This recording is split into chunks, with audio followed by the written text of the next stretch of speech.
أبانا نابلنا فقالوا نحتته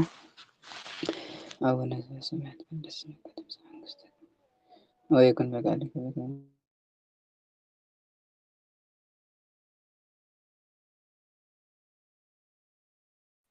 آمين. قال هي تسمعنا أنا كرات حياتي أصلا سنكم كرحون حبش ونجد ماركوس معرفة التغط لنا حبش يستمع كفاية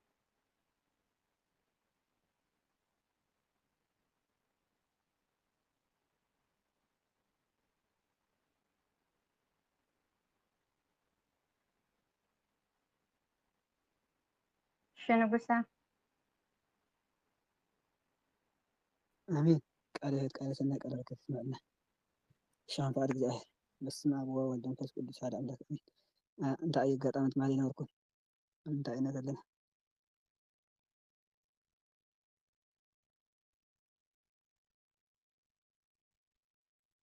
سمع الله دي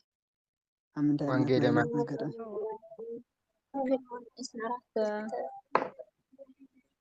بس ما ولدهم فس قدس هذا أملاك أمين. وانجيل ما رقوس معراف كلته ኢየሱስ መጻጉዕ ሰብ ከም ዘሕወየ ይብለና መስረሱ ማቴዎስ ወንጌል ምዕራፍ 9 ፍቅዲ 1 ክሳብ 8 ሉቃስ ወንጌል ምዕራፍ 5 ፍቅዲ 17 ክሳብ 26 ድሕሪ ሒደት መዓልቲ ድማ ኣብ ቅፍርናሆም ኣተወ እሞ ኣብ ቤት ከም ዘሎ ተሰምዐ ብኡ ወገፈ ምእኻል ክሳዕ ዝስእኖም ብዙሓት ተኣከቡ ቃል ድማ ይነግሮም ነበረ 4 ሰብኣይ ዝፀርዎ መጻጉዕ ናብኡ ኣምፅኡ ህዝቢ ስለ ዝበዝሐ ናብኡ ምእታው እንተሰኣኑ ከዓ ናሓሲ እታ ዘለዋ ቤት ኣፍረሱ ምስ ኣፍረሱ ነታ እቲ መጻጉዕ ደቂስዋ ዘላ ዓራት ኣውረድዋ ኢየሱስ ድማ እምነቶም ሪኡ ነቲ መጻጉዕ ወደይ ሓጢኣትካ ተሓዲጉልካ በሎ ሓያሎ ካብ ጸሓፍቲ ኣብኡ ተቐሚጦም ነበሩ ብልቦም ድማ ስለምንታይ እዚ ከምዚ ዝበለ ፀርፊ ይዛረብ ኣሎ ብዘይ ሓደ ኣምላኽ መን እዩ ሓጢኣት ክሓድግ ዝኽእል ኢሎም ሓሰቡ ኢየሱስ ብልቦም እዚ ከም ዝሓሰቡ ብኡ መንፈሱ ፈሊጡ በሎም ንምንታይ እዚ ብልብኹም ተሓስቡ ኣለኹም ኣየና የቐልል ነዚ መጻጉዕ ሓጢኣትካ ተሓዲጉልካ ምባል ዶ ወይስ ተንስእ እሞ ዓራትካ ኣልዒልካ ኸይድ ምባል ወዲ ሰብ ግና ሓጢኣት ክሓድግ ኣብ ምድሪ ስልጣን ከም ዘለዎ ምእንታ ትፈልጡ ነቲ መጻጉዕ ንኣኻ ብልብኻ የቕለታ እብለካ ኣለኹ ተንስእ እሞ ዓራትካ ኣልዒልካ ናብ ቤትካ ኸይድ በሎ ብኡ ተንስኡ ዓራቱ ኣልዒሉ ኣብ ቅድሚ ኩሎም ወፀ ኩሎም ተደነቑ እሞ ከምዚ ዝበለ ከቶ ኣይረአናን ኢሎም ንኣምላኽ ኣመስገንዎ ለዊ ከም ተጸጉዐ ለና ካልኣይ ንእትሮሲ ማርቆስ ወንጌል ምዕራፍ 9 ፍቅዲ 9 ክሳብ 13 ከምኡ ድማ ሉቃስ ወንጌል ምዕራፍ 5 ፍቅዲ 27 ክሳብ 32 ከም ብሓድሽ ከዓ ናብ ገምገም ባሕሪ ወፀ ኩሉ ህዝቢ ከዓ ናብኡ መፀ ይምህሮም እውን ነበረ ክሓልፉ ከለዉ ድማ ንሌዊ ወዲ ኢልፌስ ኣብ በሪ ተጎ ተቐሚጡ ረኣዮ እሞ ሰዓበኒ በሎ ተንስኡ ከዓ ሰዓቦ ኮነ ድማ ንሱ ኣብ ቤቱ ኣብ መኣዲ ተቐመጠ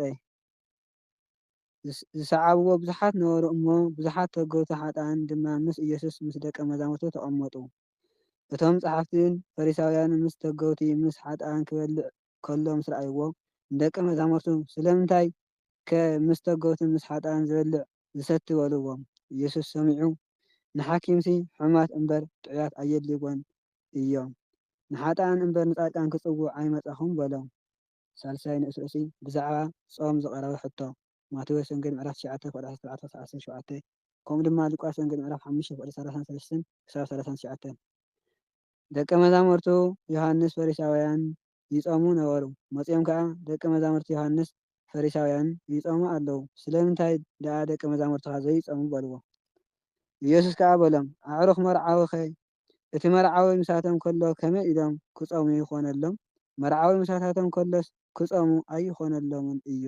መርዓዊ ካብታቶም ዝውሰደላ መዓልቲ ደኣ ክትመጽእ እያ እሞ ሽዑ በታ መዓልቲ እትያ ክጾሙ እዮም ቁራጽ ሓድሽ ዓለባ ኣብ ብላይ ኪዳን ዝለግብ ከቶ የልቦን ተዘይኮይኑስ እቲ ሓድሽ መልገባ ነቲ ብላይ ይቐዶ ምቕዳዱ ከዓ ዝገደደ ይኸውን ንሓድሽ ወይኒ ድማ ኣብ ሓደስቲ ኣሕርምቲ ይዕረቕዎ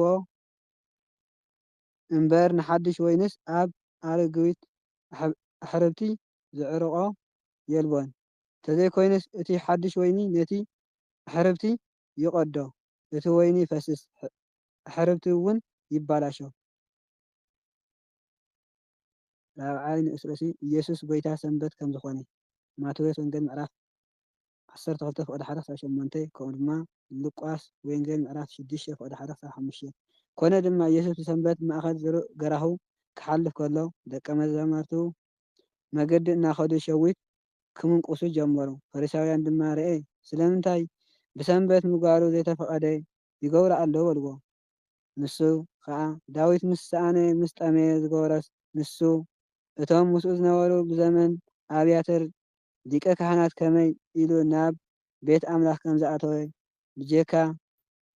ንካህናት እምበር ምብልዑ ዘይግባእ እንጀራ ምርኣይ ከም ዝበልዐ ነቶም ምስኡ ዝነበሩ እውን ከም ዝሃቦምሲ እኳ ዶ ኣየንበብኩምን በሎም። ሰንበት ደኣ እያ ምእንቲ ሰብ እተፈጠረት እምበር ሰብሲ ምእንቲ ሰንበት ኣይኮነን። እምበኣርከ ወዲ ሰብ ጎይታ ሰንበት ድማ እዩ በሉ። ኣሜን። ዝነጠን ዝብሉና ብኣፈ ቅዱሳን ትጉሃን ይታረመና። ኣሜን። ቃለ ሕይወት ይስምዐልና። ስለ ቃሉ ናይ ተቃለ ባለቤት ቅዱስ እግዚአብሔር ኣምላኽና ስሙ ዝኸበረን ዝተመስገነን ዝገነንን ይኹን። ወንጌል ማርቆስ ምዕራፍ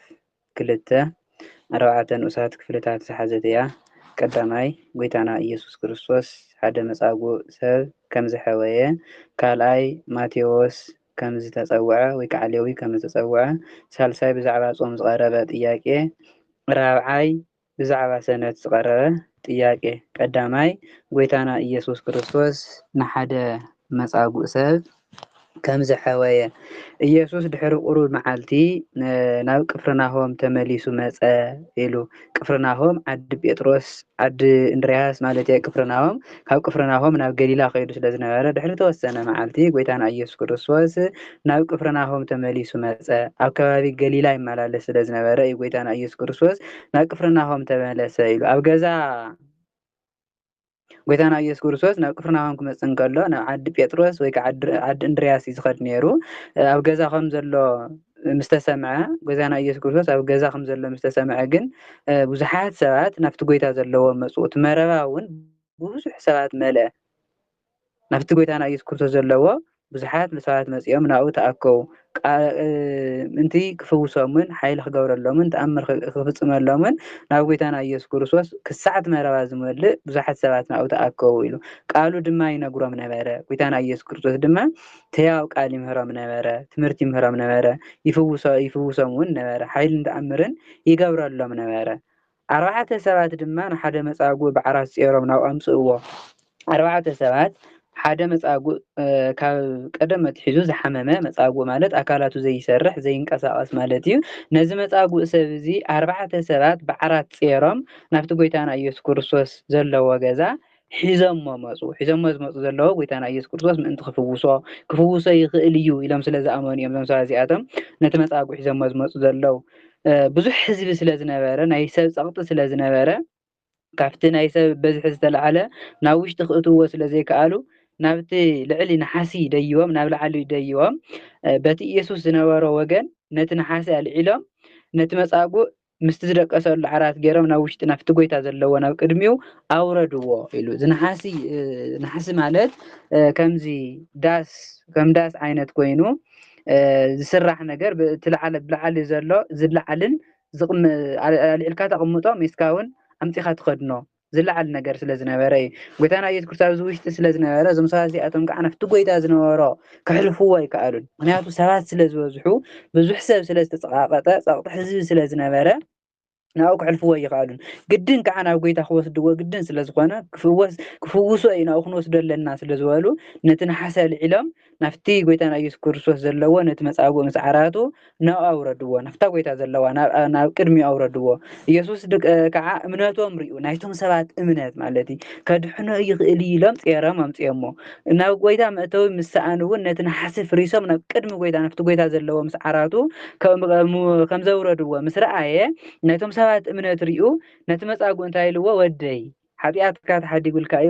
ተሓዲጉልካ እዩ እሞ نتمتعجو نايتهم سبعة إمنات ريو نتمتعجون ودي حتياتك تحديقلك أيو بلو قويتانا يسوع كريستوس مالتي نايتهم سبعة إمنات ريو نايتهم سبعة تجهات ريو كادحنو يو إلهم كابنية حزم تيارمو متيم أو مسمى صون مأتوي مسانو نتنحسف ريسام بالعالم خطوون كلو كندز أكل إمناتنا قويتانا خقروه كندز أكل صحري خم مقوارم ريو قويتانا يسوع كريستوس نتمتعجو تايلوا ودي حتياتك تحديقلك أي تفويس كأخا ካብ ደዌኻ እውን ተፈዊስካ ኢኻ ሓጢኣትካ እውን ተሓዲግልካ ኣሎ ኢሉ ጎይታና ኢየሱስ ክርስቶስ ነቲ መጻጉዕ ተናገሮ እዚ ዝገብር ዘሎ ከዓ ናይቶም ሰባት እምነት ናይቶም ሰባት ጻዕሪ ናይቶም ሰባት ተስፋ ከንቱ ከይኸውን ምእንቲ ዝኹላ ጻዕሮም ዝኹላ ተስፍኦም ሪኡ ጎይታና ኢየሱስ ክርስቶስ ነቲ መጻጉዕ ሓጢኣትካ ተሓዲግልካ ኣሎ በሎ እንሆ ከዓ መምሃራን ሕግን ካብቶም ናይ ሕጊ መምሃራንና ዝብላኡ ገሊኣቶም ዝተቐመጡ ነበሩ ኣብ ቅድሚ ጎይታ ፍቲ ጎይታ ዝነበሮ ክፍወሱ ወይ ከዓ ክሰምዑ ደልዮም ዘይኮኑ ንተንኮል ዝገብሮ ነገር ሪኦም ክቃወሙ ዝገብሮ ዘሎ ስራሕቲ ሪኦም ክቃወሙ ምእንቲ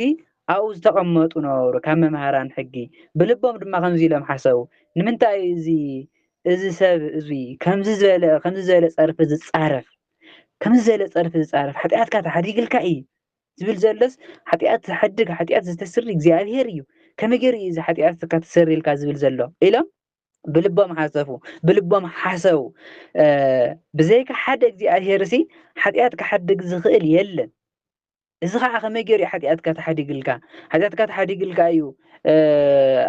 ብሕኢ ክትፍወስ ኢኻ ኢሉ ዝዛረብስ መን ኮይኑ እዩ እዚ ኣብ ልዕሊ እግዚኣብሔር ናይ እግዚኣብሔር ስራሕ ዝሰርሕ ናይ እግዚኣብሔር ስራሕ ምስርሑስ ኣነ እግዚኣብሔር እየ መባሉ ደይኮነን ኣብ ልዕሊ እግዚኣብሔር ከይፃረፍ ደይኮነን ዘሎ ኢሎም ነዚ ክፉእ ነገር ብልቦም ሓሰቡ መጀመርያ ዘምፅኦም እውን ምክንያት ንጎይታ ምክንያት ደልዮም ብሉ ንፈተና ዝኸውን ምክንያት ደልዮም ከኣሩ እዮም መፅኦም ነይሮም ነዚኣ ምክንያት ስለ ዝረኸቡ ከዓ እዚ መን ኮይኑ ሓጢኣት ዘስተስሪ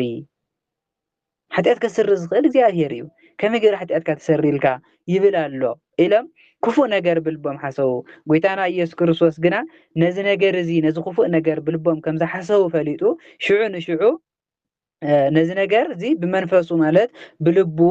ብመለኮታዊ ባህሪኡ ነዚ ሓሳብ ነቲ ክፉእ ሓሳቦም ስለ ዝፈለጠ ስለምንታይ ብልብኹም ከምዚ ዝበለ ተሓስቡ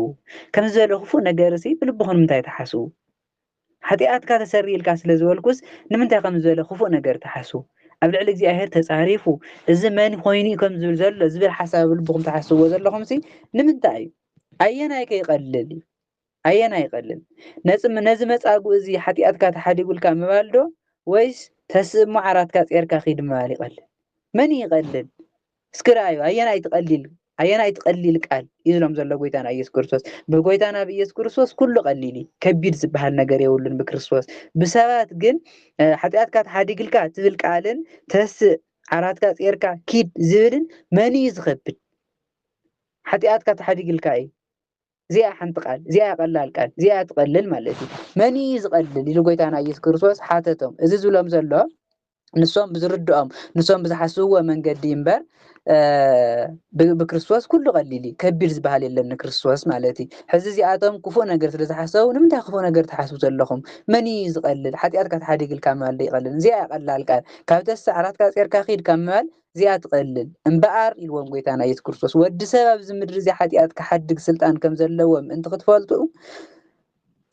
እንቲ ክትፈልጡ ነዚ ንወዲ ሰብ ማለት ንባዕሉ ማለት ንክርስቶስ ኣነ ማለት እዩ ኣብዚ ምድሪ እዚ ሓጢኣት ክሓድግ ስልጣን ከም ዘለኒ ምእንቲ ክትፈልጡ ኢሉ ነቲ መጻጉዕ እንታይ ኢልዎ ተስእ እሞ ዓራትካ ጼርካ ናብ ገዛኻ ኺድ ወዲ ሰብ ክርስቶስ ኣነ ማለት እዩ ሓጢኣት ክሓድግ ስልጣን ከም ዘለኒ ምእንቲ ክትፈልጡ ኢሉ ነቲ መጻጉዕ እንታይ ኢልዎ ተስእ ዓራትካ ጼርካ ናብ ገዛኻ ኺድ ብለካ ኣለኹ በሎ ምእንቲ ክትፈልጡ ምእንቲ ክትርድኡ ዝፍውስ ምዃነይ ዘድሕን ምዃነይ ስልጣን ከም ዘለኒ ሓይሊ ከም ዘለኒ ምእንቲ ክትፈልጡ እምበኣር መጀመርያ ሓንቲ ቃል ስለ ዝተዛረብኩ ነዚ ክፉእ ነገር ሓሲብኩም ሕዚ ግን ብግልፂ እቲ ስልጣነይ ምእንቲ ክትፈልጥዎ ኢሉ ነቲ መጻጉዕ እንታይ ኢልዎ ጎይታና ኢየሱስ ክርስቶስ ተስእ እሞ ዓራትካ ጼርካ ኪድ እቲ መጻጉዕ ድማ ሽዑ ንሽዑ ተስኡ ዓራቱ ኣልዒሉ ኣብ ቅድሚ ኩሎም ቶም ሰባት እናርኣይዎ ከለዉ መጀመርያ 4 ሰባት ጼሮም ኣምፂኦሞ ናብ ገዛ መእተው ሲኢኖም እውን ናሓሰፍሪሶም እትዮሞ ነይሮም ሕዚ ግን ጎይታ ተስእ ምስ በሎ ተሲኡ ዓራቱ ጼሩ ኩሉ ሰብ እንዳረኣዮ ከሎ ከዓ ብቅድሚኦም ገይሩ ብቅድሚ ሰብ ገይሩ ወፀ ስለዚ ድማ ኩሎም እቶም ህዝቢ ተደነቁ ከመይ ዝበለ ሓይሊ እዩ ከመይ ዝበለ ተኣምር እዩ ከመይ ዝበለ ስልጣን እዩ ኢሎም ተማኡ ብዙሓት ተኣኪቦም ዝነበሩ ብዙሓት ህዝቢ በዚ ነገር እዚ ተደነቁ ከምዚ ዝበለ ተኣምር ከቶ ሪኢና ይንፈልጥን ከምዚ ዝበለ ሓይሊ ከምዚ ዝበለ ተኣምር ፈፂምና ኣብ እስራኤል ሪኢና ይንፈልጥን እናበሉ ድማ ንእግዚአብሔር ኣምላኾም ኣመስገኑ ብሓቂ እግዚአብሔር ኣምላኽ ከምዚ ዝበለ ስልጣን ንሰብ ዝሃበ ክርስቶስ ሰማያዊ ኣምላኽ ምዃኑ ኣይትረድኦምን ሰብ ከም ሓደ ናይ እግዚአብሔር ሰብ ወይ ከዓ ከም ሓደ ናይ እግዚአብሔር ልኡኽ ገይሮም ቆፂሮሞ ዘለዉ እምበር ክርስቶስ ሰማያዊ ኣምላኽ ምዃኑ ወዲ እግዚአብሔር ምዃኑ ኣይፈለጡን ከምዚ ዝበለ ሓይሊ ከምዚ ዝበለ ተኣምር ዝገብር ሰብ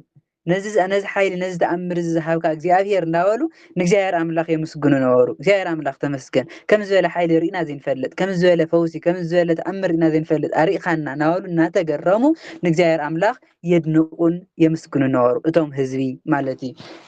ኣብዛ ቀዳመይቲ ክፍሊ እዚኣ ንመሃሮ ትምህርቲ ድማ ጎይታና ኢየሱስ ክርስቶስ ሓደ መጻጉዕ ከም ዝሐወየ ነቲ መጻጉዕ ድማ 4 ሰባት ጼሮሞ ከም ዝመጹ ጎይታና ኢየሱስ ክርስቶስ መጻጉዕ ዝሐወዮ ናይቶም ሰባት እምነት ርኢ ናይቶም ሰባት ጻዕሪ ናይቶም ሰባት እምነት ናይቶም ሰባት ተስፋ ሪኡ ነቲ መጻጉዕ እንታይ ገይርዎ ኣድሒንዎ ኣብዚ ንመሃሮ ዓብዪ ትምህርቲ ድማ ንሕና ጠንካራ እምነት እንተሊና ምስ ክርስቶስ ዘለና እምነት ጠንካራ እንተኮይኑ ምስ ክርስቶስ ኣምላኽና ዘለና ርክቡን ፍሉይ እንተኮይኑ ናትና እምነት ናትና ጻዕሪ ናትና ስራሕ ንኻልኦት ሕዋትና እውን ከም ዝተርፍ ይዘርድአና ምክንያቱ ናይዞም 4 ሰባት እምነት ነቲ መጻጉዕ እንታይ ኮይንዎ ንድሕነት ኮይንዎ ንጽቡቕ ነገር ኮይንዎ ንሕና እውን ጽቡቕ እምነት እንተሊና ፍጹም እምነት እንተሊና ንባዕልና ኮይንና ንኻልኦት ሕዋትና እውን ከም እንተርፍ የተርድአና ማለት እዩ ካልኣይ ከዓ ናይ ፈሪሳውያን ናይ መምሃራን ሕግን ክፍኣት ጎይታና ኢየሱስ ክርስቶስ ኃጢአትካ ተሓዲግልካ ክብል ከሎ እዚ ኣብ ልዕሊ እግዚአብሔር ይጻረፍ ኣሎ ኢሎም ምክንያቱ ኃጢአትካ ተሓዲግልካ ምባል እግዚአብሔር ኃጢአትኩም ሓዲግልኩም ይብሉ እዮም በዓሎም እግዚአብሔር ኃጢአትኩም ይሕደገልኩም እግዚአብሔር ይቅር ይበልኩም እናበሉ በዓሎም ይዛረቡ እዮም ግን ጎይታ ኃጢአትካ ተሓዲግልካ እዩ ስለ ዝበለ ክፉእ ነገር ተናጊሮም እዚ ከዓ እንታይ ዘርድእ ናይ ፈሪሳውያን ክፍኣት ናይ ፈሪሳውያን ክንደይን ክፍኣት ከም ዝነበሩ መምሃራን ሕግን ፈሪሳውያን ክንደይን ክፍኣት ከም ዝነበሩ ኩሉ ግዜ ድሕሪ ጎይታ ዝኽተሉ ዝነበሩ ንኽፍኣት ንተንኮል እምበር ሓደ መዓልቲ ንጽቡቕ ነገር ተኸቲሎም ኣይፈልጡን ጎይታና ኢየሱስ ክርስቶስ ግን እምበኣር ኣነ ኣብዚ ምድሪ እዚ ኃጢአት ክሓድግ ስልጣን ከም ዘለኒ ምእንቲ ክትፈልጡ ኢሉ ነቲ መጻጉዕ ከም ዝሐወየን ከም ዝፈወሶን እቶም ህዝቢ ከዓ ከምዚ ዝበለ ተኣምር ሪኢና ይንፈልጥን ኢሎም ንእግዚአብሔር ኣምላኽ ከም ዘመስገንዎ የትምህረና ቀዳመይቲ ክፍሊ ማለት እዩ ካልአይቲ ክፍሊ ሌዊ ከም ዝተጸውዐ ሌዊ ማለት ማቴዎስ ማለት እዩ ድሕሪ ነቲ መጻጉዕ ምፍዋሱ ማለት እዩ ጎይታና ኢየሱስ ክርስቶስ ናብ ወሰን ባሕር ኣቢሉ ኸደ ናብ ወሰን ባሕር ገሊላ ማለት እዩ ባሕር ገሊላ ናብ ወሰን ባሕር ገሊላ ኣቢሉ ከደ ኩሎም እቶም ህዝቢ እውን ናብኡ መፁ ድሕሪ ጎይታ ይኽተሉ ነበሩ ምክንያቱ ከም ዝበለ ሓይሊ ዝገብር ከም ዝበለ ትምህርቲ ዝምህር ከም ዝበለ ቃል ዝናገር ሪኢና ይንፈልጥ እንዳበሉ ኩሎም ህዝቢ ድሕሪ ክርስቶስ ይኽተሉ ነበሩ ብሓቂ ሓቀኛ መምሪ ሓቀኛ ነብይ ኣነ እግዚአብሔር ሰብ እዩ ኢሎም ኩሎም ሰባት ይኽተልዎ ነበሩ ጎይታና ኢየሱስ ክርስቶስ ድማ ይምህሮም ነበረ ጎይታ እውን ይምህሮም ነበረ ተዘድልዮም ነገር ኩሉ ይፍጽመሎም ነበረ ክሓልፍ እንተሎ ድማ በትርሓር ገይሩ ክሓልፍ እንከሎ ንሌዊ ወዲ እልፍዮስ ኣብቲ ቀረፅ ዝቕበለሉ ተቐሚጡ ረኣዮሞ ተኸተለኒ በሎ ንሱ ከዓ ተስኡ ተኸተሎ ሌዊ ወዲ እልፍዮስ ማለት ማቴዎስ ማለት እዩ ማቴዎስ ይበሃል ስሙ ሌዊ እውን ይበሃል ስምዖን እናተባሃለ እውን ይጽዋዕ እዩ ሕሩይ ማለት እዩ ከዓ ሌዊ ማለት ዝተሓረየ ናይ ዝተሓረየ ወገን ዝተሓረየ ዘርኢ ማለት እዩ ማቴዎስ ኣብቲ ቀረፅ ተቐባሊ እዩ ነይሩ ቀረፅ ተቐባሊ ማለት ከዓ ኣብቲ ግዜ እሱ ንእስራኤል ትገዝኣ ሮም ስለ ዝነበረት ናይ ሮም ግብሪ መኽፈሊ ነይሩ ማለት እዩ ቀረፅ ተቐባሊ ማለት ናይ ሮማውያን ግብሪ መኽፈሊ ስለ ዝነበረ ኣብ ወሰን ሩባ ኩሎም ቶም ሰባት ዝሓልፉ በቲ ዝመፅውን ብናፍቲ ዝሓልፉን ንኩሎም ኣብ መንገዲ ጸኒሑ ቀረፅ ይኽፍል ስለ ዝነበረ ኣብኡ ኮፍ ኢሉ ረኸቦሞ ጎይታና ኢየሱስ ክርስቶስ ድማ ንዓ ተኸተለኒ ኢሉ ፀውዖ መጀመርያ ንጴጥሮስ እንድርያስ ያዕቆብ ዮሐንስ ፀውዑ ነይሩ ሕዚ ድማ ንማቴዎስ ወይ ከዓ ሌዊ ንዓ ተኸተለኒ በሎ ድሕሪ ኢየሱስ ኣብ ገዛ ሌዊ ኣብ ማእዲ ተቐመጠ ሌዊ ኣብ ገዛ ስለ ዝነበረ ድሓን ሃፍታም ሰብ ስለ ዝነበረ ንጎይታና ንኢየሱስ ክርስቶስ ናብ ገዝኡ ወሲድዎ ግብዣ ገይሩሉ ማእዲ ገይሩ ማለት ግብዣ ገይሩ ንጎይታና ኢየሱስ ክርስቶስ ብደቀ መዛሙርቱ ተቐቢልዎ ማለት እዩ ኣብ እንዳ ሌዊ ገዛ ከዓ ጎይታና ኢየሱስ ክርስቶስ ተቐመጠ ዝተኸተልዎ ብዙሓት ነበሩ እሞ ብዙሓት ቀረፅትን ሓጥኣንን ምስ ኢየሱስን ምስ ደቀ መዛሙርቱን ተቐመጡ ሌዊ እንታይ ኢና ኢልናዮ ማቴዎስ ተቐባሊ ቀረፅ ማለት እዩ ብዙሓት ተቐበልቲ ቀረፅ ዕርክቱ እውን ተኸቲሎሞ ነይሮም ሓጥኣን ማለት ከዓ ሓጢኣተኛታት ተቐበልቲ ቀረፅ እውን ብእስራኤላውያን ዘንድ ዝተፀልኡ እዮም ነይሮም ሓጢኣተኛታት ብእግዚአብሔር ዝተፀልኡ ሓጢኣተኛታት ተባሂሎም ስለ ዝቁፀሩ ጎይታና ኢየሱስ ክርስቶስ ኣብዚ ግዜ እዚ ምስ ሓጥኣንን ምስ ተቐበልቲ ቀረፅን ኣብ እንዳ ሌዊ ኣብ መኣዲ ተቐመጠ ግብዣ ተገይሩሉ ኣብ መኣዲ ተቐመጠ ኢሉ እቶም መምህራን ሕግን ፈሪሳውያንን ድማ ሕዚ እውን እቶም መምህራን ሕግን ፈሪሳውያንን ድሕሪ ጎይታ ይኽተሉ ኣለዉ ድሕሪ ጎይታ ዝኽተሉ ዘለዉ ግን ንፈተና ወይ ከዓ ዝገብሮ ነገር ክሪኡ እምበር ክመሃሩ ሓይሊ ክግበረሎም ክፈልጡ ደልዮም ኣይኮኑን ኢየሱስ ምስ ተቐበልቲ ቀረፅን ምስ ሓጥኣንን ክበልዕን ክሰትን ምስ ረኣይዎ ንደቀ መዛሙርቱ እንታይ እዮም ኢሎሞ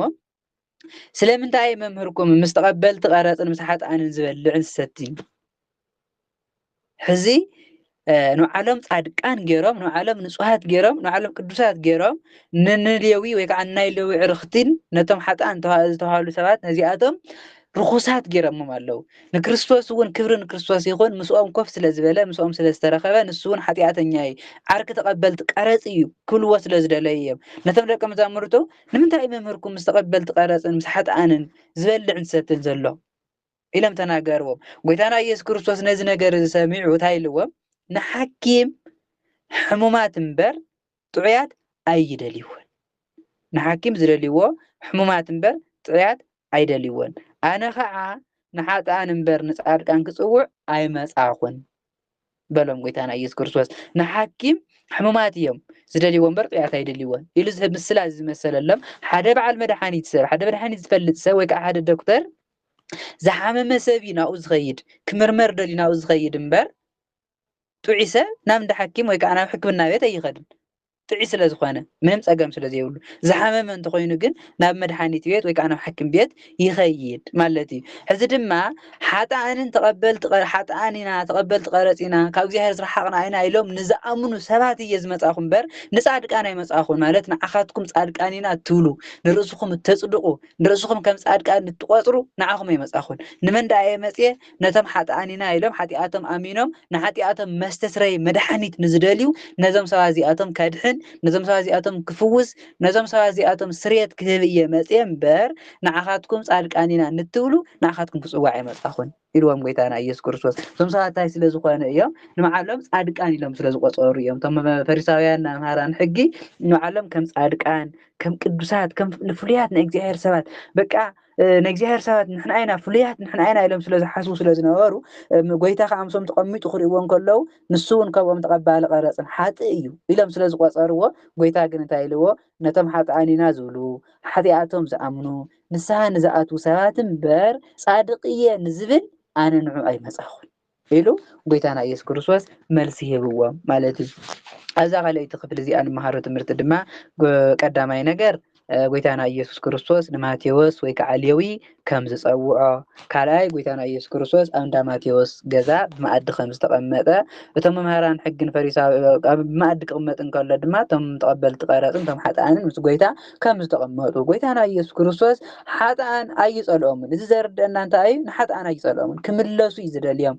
ናይ ዘለኣለም ሂወት ክረኽቡ ክድሕኑ እዩ ዝደሊ እምበር ሓጥኣን ኣይፀልእን ጎይታና ኢየሱስ ትስርሖም ትግብሮም እዩ ዝፀልእ እምበር ነቶም ሓጥኣን ኣይፀልኦምን ልክዕ ንሕና እውን ናይ ክርስቶስ ሰባት ኢና ደቂ ክርስቶስ ኢና ንብል እንተኮይንና በርግፅ ዝበደሉ ሓጢኣት ዝገበሩ ሰባት ክህልው እዮም ክንፀልኦምን ክንሕቆምን ከምዘይግበአና እዩ ዘምህረና እቲ ሓጢኣቶም እቲ ግብሮም እቲ ክፍኣቶም ንፀልኦ ኣይንሰርሖን ንሳቶም ግን ሰባት ከም ምዃኖም መጠን ኣኽቢርና እንተኽኢልና ናብቲ ናትና ቦታ ክንምልሶም ክንስሕቦም እዩ ዘለና እምበር ክንፀልኦምን ክንሕቆምን ክናዋርዶምን ከምዘየብልና የተረድአና ማለት እዩ እቶም ተቐበልቲ እቶም መምሃራን ሕግን ፈሪሳውያንን ግና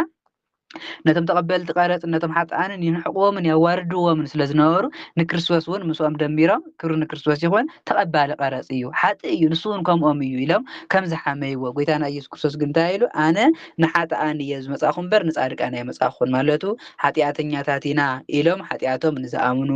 በደለኛታት ኢና ኢሎም በደሎም ንዝኣምኑ ነዞም ሰባት እዚኣቶም ካድሕን እየ ዝመጻኹ እምበር ንዓኻትኩም ጻድቃን ኢና ንትብሉ ንዓኻትኩም ካድሕን ኣይመጻኹን ከም ዝበሎም ማለት እዩ ሕሙማት ተባሂሎም ዘለዉ ተቐበልቲ ቀረፅን ሓጥኣንን ማለት እዩ ጻድቃን ተባሂሎም ዘለዉ ከዓ ፈሪሳውያንን መምሃራን ሕግን ጻድቃን ኢና ስለ ዝብሉ ዝነበሩ በዓሎም ማለት እዩ እሺ ሳልሰይቲ ክፍሊ ብዛዕባ ጾም ዝቐረበ ጥያቐ ድሕሪ እዚ ናይ ዮሐንስ ኣብዚ ግዜ ዘፍት እንዳ ሌዊ ከሎ ማለቲ ደቀ መዛሙርቲ ዮሐንስን ፈሪሳውያንን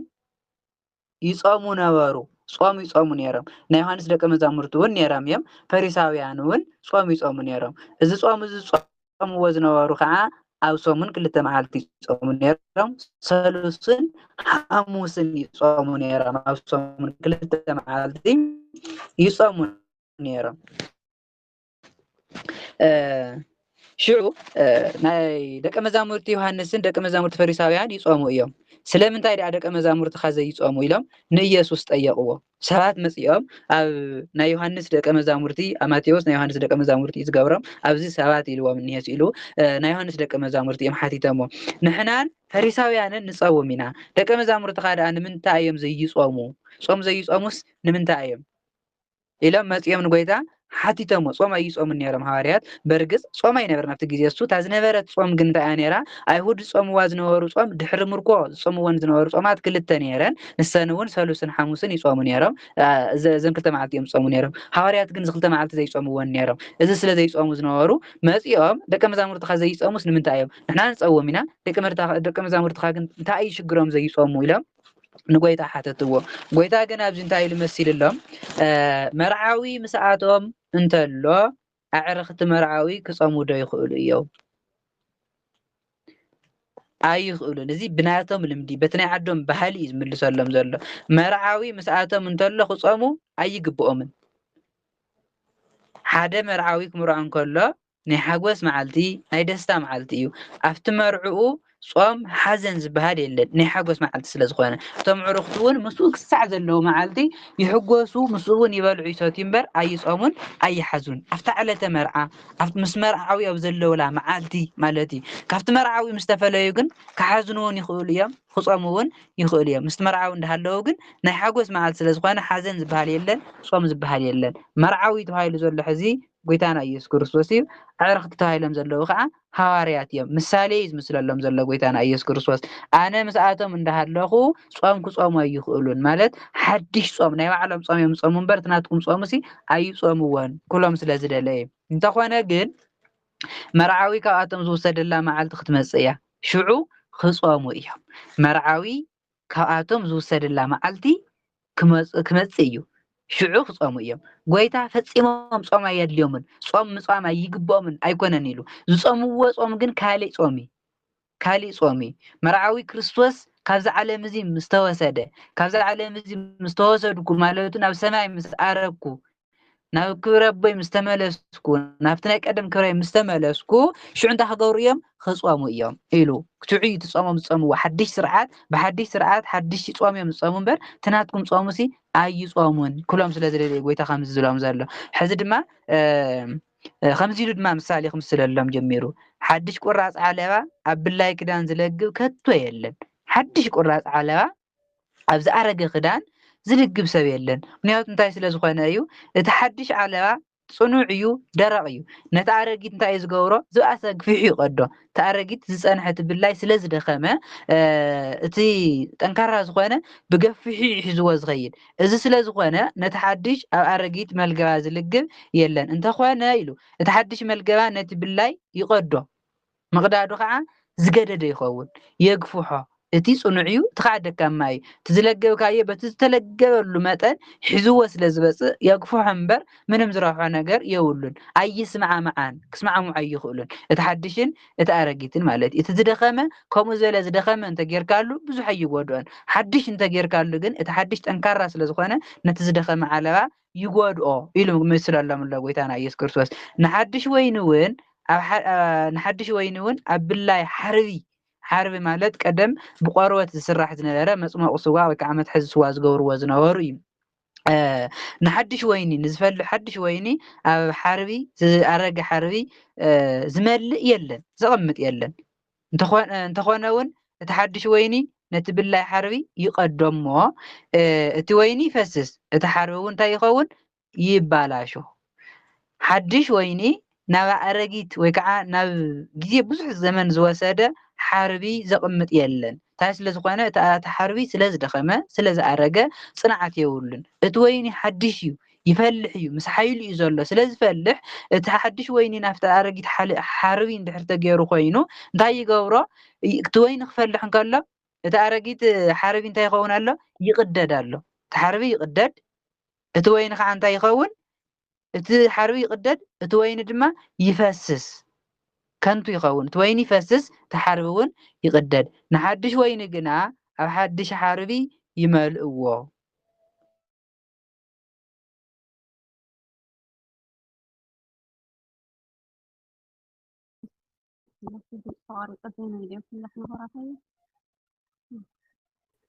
أو كل ما يهدي عشان يستنى نصب مسك كويس على بعض